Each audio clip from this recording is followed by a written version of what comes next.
За эрүүл мэндийн салбарын 100 жилийн арга хэмжээний хүрээнд эрүүл мэндийн экспо үзэсгэлэн арга хэмжээ маань зохион байгуулагдаж байна. За энэхүү арга хэмжээ маань 7 сарын 1-ний 2-ны өдөр зохион байгуулагдана. Ард аюушийн талбайд зохион байгуулагдаж байгаа. За энд бол манай эрүүл мэндийн салбарын эрүүл мэндийн газар, хүсээ онцлогоо эмчилгээний төв, өрхийн эрүүл мэндийн төв, эмийн сангууд, хувийн хвшлийн эмнэлгүүд өргөн бүрэлдэхүүнтэйгээр оролцож байна.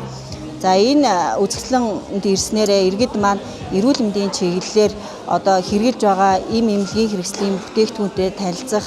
За тэгээд Улаанбурхан өвчний эсрэг дархлаажуулалтыг хэрхэн зохион байгуулж байгаа, Улаанбурхан өвчний үед одоо нөхөн дархлаажуулалтыг яаж хийж байгаа талаар мэдээлэл өгөхөөр ингээд хүрэлцэн ирсэн байна. Тэгээ иргэд та бүхэн ирж мэдээлэлтэй танилцаж эрүүл мэндийн мэдээллийг авахыг урьж байна.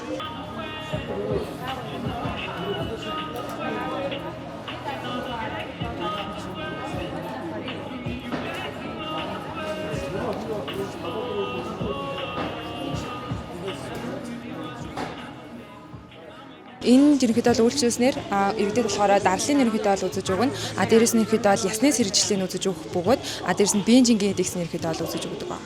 Өдөөнөөс хойш ер нь давхарсан тавгаар хичнээн хүн үйлчлүүлж байна. Тэрийн сайн мэдгүй бол гэхдээ ямар ч хэсэн завсар зайгүй л бүгдээрээ ерөнхийдөө үзүүлээ л энэ. Ачаал ихтэй л энэ.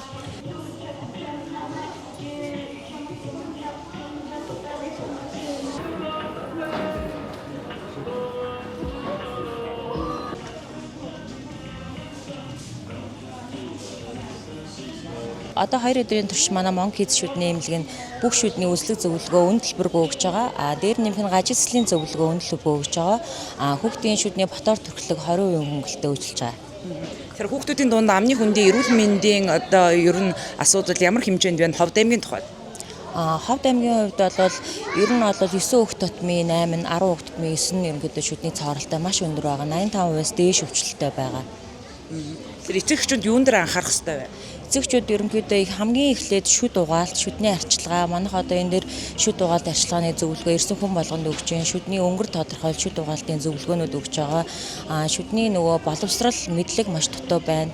Тэр бүхэн дээр одоо энд хурж ирээд 2 өдрийн турш бид нар үн төлбөргүй үйлчилж байгаа учраас хүүхдүүдэд дагуулад ирээрэй л гэж зөвлөө.